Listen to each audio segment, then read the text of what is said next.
हिमाचल कांग्रेस में किस नेता की धाक। नमस्कार, आप देख रहे हैं दिव्य हिमाचल टीवी और मैं हूं आपके साथ पल्लवी शर्मा। मैं आपके सामने हाजिर हूं हिमाचल आज का मुद्दा लेकर। हिमाचल प्रदेश कांग्रेस ने अपने संगठन में ढेर से नए लोगों को दायित्वों से बांधा है। इनमें से अधिकांश पुराने चेहरे हैं जिन्होंने अपनी उपयोगिता भी बखूबी सिद्ध की है। इन्हें जगह देकर पार्टी ने वफादारों को सम्मान तो दिया ही है, साथ ही किसी संभावित आक्रोश का रास्ता भी रोक दिया है। हालांकि नई सूची ने दो अहम सवाल भी खड़े कर दिए हैं। पहला ये कि क्या संगठन में स्वर्गीय वीरभद्र सिंह के समर्थक ज्यादा हो गए हैं, और दूसरा लेकिन सबसे महत्वपूर्ण प्रश्न कि अगर सभी अनुभवी लोग संगठन में शामिल कर उपकृत कर दिए गए तो जमीनी स्तर पर कांग्रेस के तथाकथित छोटे काम कौन करेगा। आइए जानते हैं इस चर्चा के माध्यम से। कौन लगाएगा कांग्रेस के पोस्टर? जी हाँ, ये सवाल है या जानकारी है, आप इस सेगमेंट में समझ जाएंगे। और हम ये इसको ऐसे टाइटलिंग क्यों कर रहे हैं ये भी आपको समझ आ जाएगा। राजेश, सबसे पहले तो एक बड़ी आज चीज सामने आई है कि कांग्रेस का हर छोटा बड़ा नेता आज बहुत खुश होगा। हिमाचल कांग्रेस की बात कर रहे हैं। पदाधिकारियों की एक लंबी चौड़ी लिस्ट आई है। लंबी मैंने इसलिए कहा कि सच में ही बहुत लंबी है, अभूतपूर्व है राजेश एक तरह से। कौन से प्रमुख चेहरे हैं राजेश, और इस लंबी लिस्ट में क्या दिख रहा है? बिल्कुल, देखिए हिमाचल प्रदेश कांग्रेस चुनावी मोड में है। संगठन में जिस तरह के फेरबदल पहले हुए थे उसके महीने के भीतर ही दूसरा बड़ा फेरबदल कांग्रेस ने कर दिया है। बहुत बड़ी एक लिस्ट जारी हुई है, 67 पदाधिकारियों की लिस्ट आज जारी की गई है। और लिस्ट जारी ये हुई है, संगठन की मजबूती पे कांग्रेस ने ये फोकस किया है। ऑल इंडिया कांग्रेस कमेटी के महासचिव है केसी वेणुगोपाल, उनकी तरफ से ये लिस्ट जारी हुई, अग्निहोत्री जी। और इस लिस्ट में जो 7 कैटेगरी में या 7 ओहदे जो पदाधिकारी एक तरह से है, उनकी जो क्लास है वो कैटेगरी एक जारी की है, जिसमें कांग्रेस ने 3 सीनियर वाइस प्रेसिडेंट बनाए हैं, 3 वरिष्ठ उपाध्यक्ष पार्टी ने तैनात किए हैं, 6 उपाध्यक्ष पार्टी ने तैनात किए हैं, 13 महासचिव पार्टी ने तैनात किए हैं, मेंबर एग्जीक्यूटिव कमेटी एक वहां तैनात किया गया है, और 41 सचिव कांग्रेस ने तैनात कर दिए हैं। वरिष्ठ प्रवक्ता के 2 पद भरे गए हैं, और फिर प्रवक्ता का एक पद की लिस्ट ये जारी हुई है। और बड़ी बात यह है कि कांग्रेस ने अब तक अगर हम देखें तो संगठन की मजबूती के लिए बहुत महत्वपूर्ण कदम कांग्रेस ने उठाया है। वरिष्ठ जो उपाध्यक्ष पार्टी में तैनात है उसमें ठाकुर सिंह भरमौरी को जगह मिली है, रंगीला राम राव को जगह मिली है, और आदर्श सूद को जगह मिली है। चेहरों की आपने बात कही थी। उपाध्यक्ष जो बने हैं इसमें किशोरी लाल है, अग्निहोत्री जी, जगजीवन पाल है, सोहन लाल है, और करनेश जंग है, चिरंजी लाल है, और महेंद्र चौहान, इनकी तैनाती हुई है या ताजपोशी हुई है। जनरल सेक्रेटरी भी इसी तरह से अलग अलग पार्टी के ओहदे, पार्टी ने जिस तरह के पद उनको दिए हैं। संगठन की मजबूती पे इस चुनावी साल में बहुत बड़ा फोकस कांग्रेस ने किया है। जी, कांग्रेस ने किया। देखिए, अगर हम इन चेहरों पे नजर डालें, ये ऐसे चेहरे हैं, खासकर जो शुरुआत के आपने नाम दिए, वो कांग्रेस के पुराने समय के बहुत बड़े नाम हैं। बिल्कुल बिल्कुल जी। किसी वजह से वो संगठन में नहीं थे, किस वजह से थे वो भी आपको पता नहीं है ज्यादा। तो और राजेश, दूसरा हम इसमें देख रहे हैं बैलेंस। देखिए, जैसे कि आपने भरमौरी साहब जो है वो चंबा जिला से हैं, एक मंडी से हैं, एक शिमला से हैं। इसी तरह से आपने जो उपाध्यक्षों की बात की वो भी वैसे ही है। अच्छा राजेश, ये बात तो हो गई। एक मुझे एक चीज बताइए आप, इसमें आपको कुछ खास नजर आ रहा है क्या कि कौन से लोग ज्यादा हैं, कौन से लोग कम है? ज्यादा की बात कर बिल्कुल, देखिए इसमें जितनी आज ये ताजपोशियां हुई हैं, अगर इसका सीधा हम एंगल देखें, नजरिया देखें, तो पार्टी की प्रदेशाध्यक्ष प्रतिभा सिंह के करीबी ये लोग रहे हैं, वीरभद्र सिंह के बहुत खास ये लोग रहे हैं, जिनकी ये ताजपोशी, बिल्कुल, जिनकी आज ताजपोशी कांग्रेस के संगठन में हुई है। इससे पहले कांग्रेस का एक बैलेंस था, जिसमें एक विधानसभा क्षेत्र से पार्टी के लिए 5 उपाध्यक्ष तैनात किए गए थे या उनकी ताजपोशी की गई थी। आज जिस तरह की सूची ये आई है उसमें ऐसा कुछ नहीं है। ये जो लिस्ट बाहर आई है इसमें कांग्रेस प्रदेशाध्यक्ष ने अपनी मर्जी के चेहरों को पार्टी या संगठन में लेकर एक तरह से संदेश साफ कर दिया है कि मिलजुल के या भरोसा जिस पे सबसे ज्यादा दिखाया जा रहा है उनको पार्टी अब आगे करने जा रही है। जी राजेश, आपने कहा, लेकिन साथ ही आपने ये भी कहा कि जो शुरुआत से वीरभद्र सिंह जी के करीबी लोग है ना जी, बड़े लोग हैं ये, ज्यादातर इनमें से वो लोग हैं जो वीरभद्र सिंह जी के करीब हैं। लिस्ट हालांकि वेणुगोपाल साहब ने सेंटर से इशू की है हाईकमान ने, जाहिर है प्रदेश अध्यक्ष की इसमें चली है, ऐसा लोग कह रहे हैं। पॉलिटिकल एक्सपर्ट जो है वो इस लिस्ट को देखते ही सबसे पहली बात इन्होंने ये की है। राजेश, ये बात तो हो गई, चलिए कौन करीब है कौन नहीं है ये कांग्रेस से बीच में ही छलक के सामने आ जाएगा। बस थोड़ा सा इंतजार कीजिए आप, शायद कल तक का पता लग जाएगा। अच्छा राजेश, एक्सपर्ट और जनता जो है इस पहलकदमी पर क्या बोल रहे हैं, ये बड़ा जरूरी प्रश्न है। बिल्कुल। एक चीज तो ये कही जा रही है कि देखिए ये जो लिस्ट है इससे एक चीज तो हो गई कि असंतुष्ट शायद कम बचेंगे आप। वो असंतुष्ट जो ये कह रहे थे कि जी हमें तो जिम्मेदारी नहीं दी, हम इतने पुराने कांग्रेसी हैं या हम ऐसे हैं। एक्टिव लोग तो पहले से ही बहुत सारे, इनमें से भी एक्टिव लोग हैं सब। बिल्कुल। तो जो रहे थे ना जी, रेजिडुअल जो था स्टफ वो भी एडजस्ट हो गया। सही है। राजेश, अब एक प्रश्न और जो दूसरा प्रश्न, जैसे मैंने पहले कहा कि पहले तो एक्सपर्ट या आम जनता बहुत अवेयर है हिमाचल के लोग, उनका ये कहना है कि किसी एक पर्टिकुलर तरह के कांग्रेसी ज्यादा है इस लिस्ट में। दूसरा उनका सवाल है राजेश, और जो बड़ा जेन्युइन सवाल है एक तरह से, लोगों का ये कहना है एक्सपर्ट के अलावा जो कांग्रेस के भी लोग हैं, खासकर जो इतने बड़े नहीं है कि इस संगठन में उनका भी नंबर लग जाता है, लोग कहना है कि लगभग सारे ही कर लीजिए एडजस्ट। तो वो एक सवाल, जेन्युइन सवाल जो लग रहा है, वो ये पूछ रहे हैं कि अब फील्ड में काम कौन करेगा। सब तो आपने पदाधिकारी बना दिए हैं, अब काम कैसे चलेगा? अब तो प्रोटोकॉल में हो जाएगी चीज। बिल्कुल। चुनाव थोड़े से महीने दूर है, पोस्टर कौन लगाएगा कांग्रेस के? ये सवाल कांग्रेसी ही पूछ रहे हैं बीच में। देखिए अब ये ताजपोशियां हो गई हैं। इससे पहले आप देखिए कि कांग्रेस को प्रदेश अध्यक्ष के रूप में नया चेहरा मिला। 40 साल बाद आप देखिए चुनाव प्रचार समिति अध्यक्ष का चेहरा हिमाचल प्रदेश में कांग्रेस के नजरिए से बदला। सीएलपी लीडर वही रहे मुकेश अग्निहोत्री। अब ये जो ताजपोशियां हुई अग्निहोत्री जी, इसमें जो पार्टी को ऐसा लग रहा था कि कुछ में नाराजगी थी, कहीं को जो कार्यकारिणी में जो जगह नहीं मिली थी वहां उनको एडजस्ट करने की कोशिश हुई है, कईयों को संदेश देने की कोशिश की गई है कि कांग्रेस अपने हर कार्यकर्ता का ख्याल रखता है। अब देखिए जो अनदेखी की जो बातें हो रही थी, जिसमें वरिष्ठ चाहे कांग्रेस के लीडर जो थे उनके सवाल था, जो सीनियर जूनियर थे या युवा जो चेहरे थे उनको आगे ना आने की बात कही जा रही थी, उनको भी यहां जगह मिली है। इसके अलावा अब देखिए ये जो ताजपोशियां हुई है, इन लोगों ने अब पार्टी कार्यकर्ताओं के पास जाके उनके साथ चुनावी रणनीति तैयार करनी है और पार्टी कार्यकर्ताओं को मोटिवेट करना इन पदाधिकारियों की सबसे बड़ी चुनौती होगी। कांग्रेस के भीतर से अगर ये सवाल उठ रहे हैं कि पोस्टर कौन लगाएगा, तो उसकी जिम्मेदारी अब इन पदाधिकारियों के कंधों पे एक तरह से होने वाली है कि वो धरातल पे जाके नए कार्यकर्ता तैयार करें, पार्टी की निष्ठाओं को लेकर उनको मोटिवेट करें और उनको काम करने के लिए आगे आने वाले दौर में प्रेरित करें। चुनावी साल है, इन ओहदेदारों के कंधों पे पार्टी ने एक तरह से बहुत बड़ी जिम्मेदारियां सौंपी हैं। अब इन्हें ही वो जिम्मेदारी निभानी होगी और अगर कहीं कार्यकर्ता नहीं मिला है, फिर पोस्टर स्वाभाविक रूप से इन पदाधिकारियों को लगाने पड़ेंगे। राजेश, देखिए जो आपने कहा बिल्कुल सहमत हैं आपकी बात से, दर्शकों को भी ठीक लगी होगी बात, लेकिन आपने जो बात कही राजेश वो है कि होना क्या चाहिए, होना क्या चाहिए। जाहिर है पार्टी की इनकी यही ड्यूटी होगी ना जी, इसीलिए संगठन में लाए। लेकिन जो कार्यकर्ता सवाल पूछ रहे हैं, एक्सपर्ट पूछ रहे हैं, उसमें कितनी सच्चाई है? देखिए प्रोटोकॉल, इतने बड़े नेता आपके ऊपर हैं, आपको इसको भी खुश रखना है, इसको भी। बिल्कुल होता है इसका कनेक्शन इधर हो उसका उधर हो, कार्यकर्ता किधर जाएगा? कितना सही है सवाल? दो शब्दों में बिल्कुल सवाल बिल्कुल सही है, लेकिन इनको नए कार्यकर्ता भी तैयार करने का सबसे बड़ी चुनौती अब इन्हीं पदाधिकारियों पे है। समय कितना है ये भी ध्यान में रखना होगा। समय सबसे बड़ी चुनौती। हाईकमान ने और कांग्रेस ने कुछ डिसीजन लिया, सोच समझ के लिया होगा, लेकिन आम आदमी थोड़ा सा कंफ्यूज जरूर है इस चीज को लेकर। राजेश, भाजपा की भी बात कर लेते हैं, भाजपा भी सरगर्म है।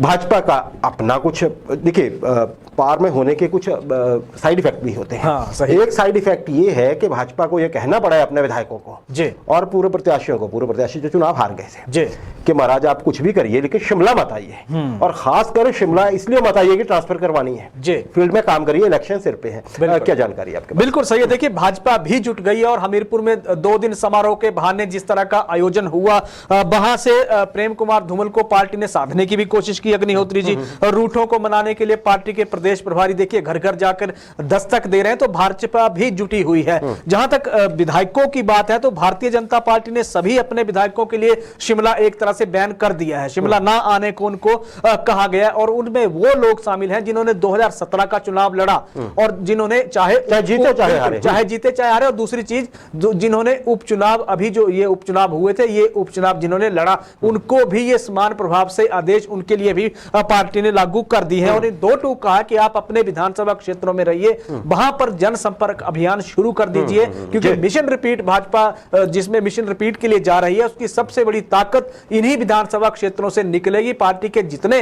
आप देखिए कि विधायक जीत के आएंगे वहीं पार्टी का मनोबल बढ़ेगा, वहीं मिशन रिपीट पार्टी तभी कर पाएगी। इसलिए आदेश दे दिए गए हैं, अपने क्षेत्रों में जुटिए, शिमला आने की जरूरत किसी को नहीं है। राजेश, इसमें देखिए बिल्कुल सही बात है, पार्टी ने वही जैसे कांग्रेस ने डिसीजन लिया है, भाजपा ने भी सोच समझ के। और देखिए हम याद रखें पीछे एक बार एक बात सामने आई थी कि नड्डा साहब ने ये कहा था हिमाचल में आके किसी मीटिंग में कि जो कोई भी सरकार से कहा था जो कोई विधायक आपके पास ट्रांसफर की सिफारिश लेके आता है, डीओ जारी करता है, जरा मुझे बताइए। राजेश, अब ये भी ट्रांसफर की बात स्पेशल कहेगी, ये काम तो करना ही है फील्ड में, लेकिन शिमला ट्रांसफर के लिए तो बिल्कुल मत आइए। बिल्कुल राजेश, हमने देखा है अमूमन सरकारों में कोई भी हो चाहे अंतिम वर्ष जब होता है ना तो सबसे ज्यादा जोर रहता है ट्रांसफर पे, और अंतिम महीनों में तो बहुत बहुत ज्यादा। बिल्कुल। और कुछ लोग तो एक्सपर्ट होते हैं हर तरफ, है ना, वो चाहे पॉलिटिक्स में डायरेक्ट है या पॉलिटिक्स में नहीं है। जी।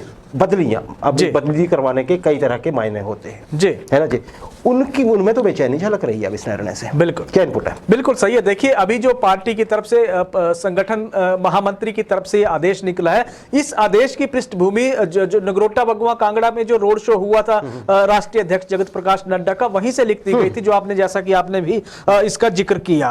अग्निहोत्री जी, पहली चीज की सरकार ने पहले आम ट्रांसफर पर पहले बैन एक तरह से लगा दिया है, और इससे पहले अगर हम देखें तो मैक्सिमम एडजस्टमेंट एक तरह से हो गई है।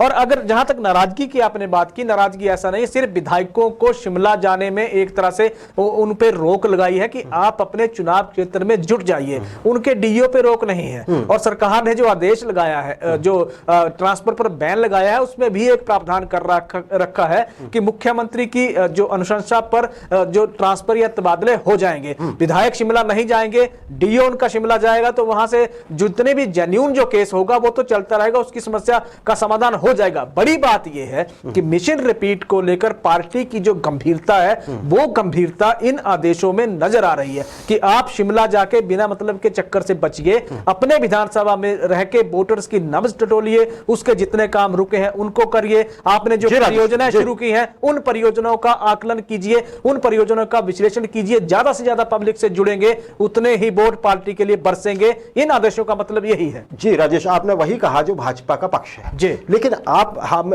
वो दौर याद कीजिए, हमने यहाँ पे कई बार कार्यक्रम किया और हमने भुक्तभोगियों की बात सुनाई है जी कि ये जो डीओ से बदली होती है ना, एक तो उस पर कोर्ट पहले आपत्ति कर चुके हैं जी, हो चुके हैं राजेश। बिल्कुल। और ये भी हो चुका है कि जेपी नड्डा साहब ने ये कहा था कि जो डीओ देता है जी, अब अगर ये कहा जा रहा है कि ट्रांसफर होती रहेंगी तो इसका कोई मतलब नहीं है।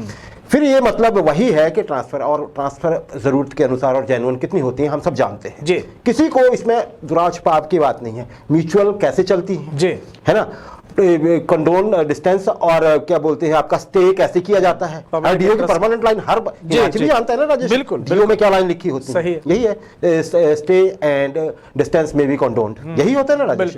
तो चलिए इसका मतलब फिर यही है कि सिर्फ विधायकों को बोला है कि आप वहां काम करिए, ट्रांसफर तो होती ही रहेगी, काम होती रहेंगी, तो फिर ठीक है, फिर तो ढर रहा है। ओके, अच्छा राजेश, आज भाजपा की बैठक भी थी शिमला में जी, क्या कुछ निकल के सामने आया अभी तक? बिल्कुल, देखिए शिमला में आज भी बैठक थी, और शिमला में पिछले कल आरएसएस की भी बैठक थी, जिसमें बड़े महत्वपूर्ण इन चुनावी सालों में जितनी भी फीडबैक आई थी उसको लेकर महत्वपूर्ण चर्चा हुई। मुख्यमंत्री जयराम ठाकुर ने भी वहां शिरकत उसमें की।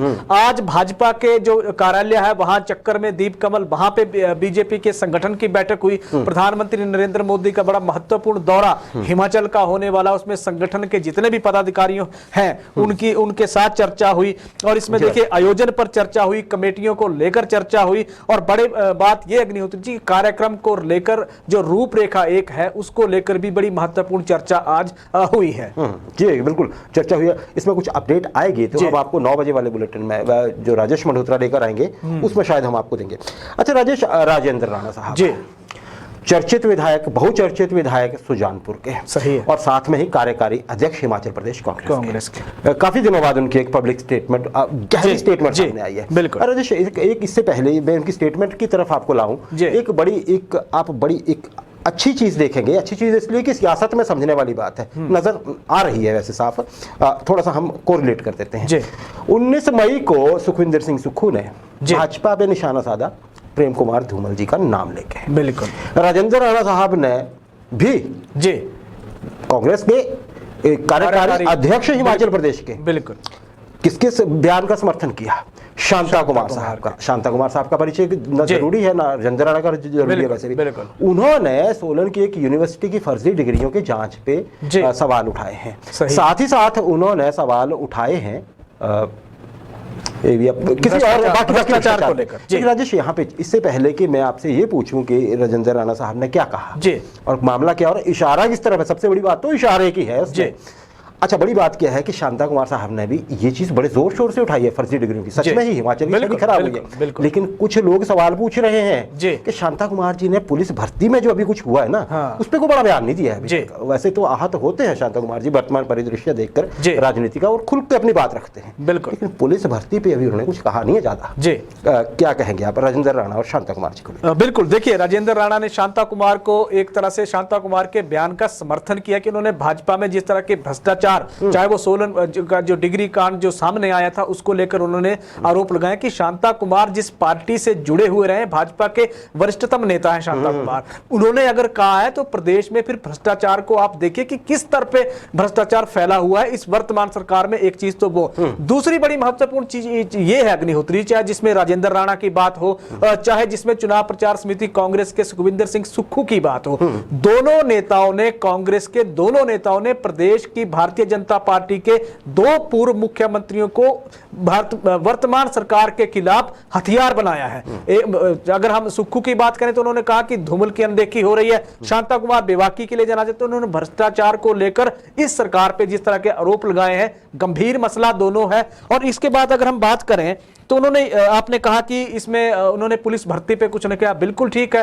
अब तो बुद्धिजीवी प्रदेश के सवाल उठा रहे हैं कि सोलन का फर्जी डिग्री कांड तो नजर आ रहा है, लेकिन जो 5 और 700 करोड़ से ज्यादा का जो मसला है पुलिस भर्ती का, उस पे पूर्व मुख्यमंत्री की चुप्पी कुछ समझ आ नहीं रही है, तो इस पे भी सवाल खड़े अब किए जा रहे हैं। लेकिन कांग्रेस ने जिस तरह से निशाना साधा है, कांग्रेस एक देखिए रणनीति के तहत आगे चल रही है। जी राजेश, बिल्कुल आगे हम दर्शकों की जानकारी के लिए बता दें, वैसे ये जो सोलन की एक यूनिवर्सिटी की बात होती है, प्राइवेट यूनिवर्सिटी की, जिसमें भर्ती घोटाला, डिग्री घोटाला हुआ है, बिल्कुल शांता कुमार जी बार बार चीजें उठा रहे हैं, ये घोटाला वर्तमान सरकार का नहीं है। वर्तमान सरकार में तो पकड़ा गया, बिल्कुल पकड़ा गया है। बात हो रही है किसी पिछली सरकार की। जी ध्यान दीजिए जरा यहाँ पे, पिछली सरकार की बात हो रही है, भाजपा की सरकार की, और निशाने पे हैं सरकार के तत्कालीन मुख्यमंत्री। बिल्कुल जी, समझ आ गई ना जी आपको? बिल्कुल वही बात है ये।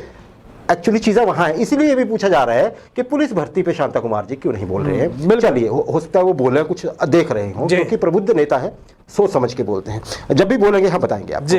अच्छा राजेश, अनुराग ठाकुर साहब, बिल्कुल केंद्रीय मंत्री, अभी कैंप्स में थे पीछे, है ना, बहुत सारे वीडियोस उनके और सारा कुछ हुआ ना, बड़ा उन्होंने हिमाचली संस्कृति को भी खैर साथ में प्रमोट किया उन्होंने वहां पे। अब आजकल एक तरफ इंग्लिश में, मतलब जाहिर है आप फ्रांस में है, चलती तो फ्रेंच है, लेकिन अब इंग्लिश में ही बात होती होगी। अब उनका पहाड़ी प्रेम सामने आया अनुराग ठाकुर का, पहाड़ी में बात भी कर रहे हैं और पहाड़ी की मिठास और मातृभाषा की या माँ बोली की वो तारीफ भी कर रहे हैं और उसका पैरवी भी कर रहे हैं। क्या कहेंगे आप, ये क्या इशारा क्या है इसमें? बिल्कुल, इसमें इशारा अगर हम समझे तो साफ है अग्निहोत्री जी, हिमाचल प्रदेश में चुनाव हो रहे हैं। अच्छा। पहाड़ी के प्रति अनुराग ठाकुर का अनुराग बता रहा है कि लोक भाषा चुनावों के दौरान प्रचार का कितना बड़ा माध्यम इस बार होने जा रही है। संदेश साफ है, पार्टी कनेक्ट करने में आसानी रहती है, पार्टी की तरफ से ये संदेश साफ है। दूसरा ये कहा जाता है कि अनुराग ठाकुर वीवीआईपी कल्चर के नेता हैं, दिल्ली या बाहर ज्यादा रहते हैं, बिल्कुल प्रदेश पे अपने लोकसभा जितना भी उनका संसदीय हलका है उसमें कम आते हैं, लोगों से इंटरेक्शन कम करते हैं। तो कई बार तो सवाल भी उठा दिए जाते थे या पूछे जाते थे शुरू में कि इनको पहाड़ी आती भी है या नहीं आती है। उसी का उन्होंने जवाब इस वीडियो के माध्यम से दिया है। हिमाचल के बेहद करीब है, उन्होंने कहा कि हिमाचली हूं और हिमाचल से जुड़ा हुआ हूं, ना भूला हूं ना भूलूंगा कभी इस प्रदेश की माटी को, क्योंकि उनका